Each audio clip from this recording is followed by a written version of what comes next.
Asia's multimedia star Alden Richards nagpabiling kapuso. Ano ang report? Malipayon nga subling mipirma og kontrata sa GMA Artist Center si Asia's multimedia star Alden Richards. Mag-unsi katuig na karong Disyembre 8, isip kapuso si Alden. Sa napo katuig niini sa Kapuso Network, daghan na siyag awards nga nadawat both here and abroad. I always feel that I'm in the right place whenever I get to do projects with GMA, different opportunities being offered to me. I always know and I always feel that they know what's best for me as an actor and of course as an artist as well.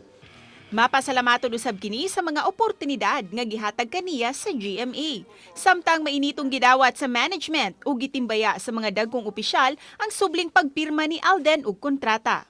We saw how you grow as an actor, as a person, no? Yun yung kaibahan mo sa ibang mga artist, no? Nandun yung soul, nandun yung malasakit, no? So, thank you and congratulations also for Alden's reality. We're very proud of that project.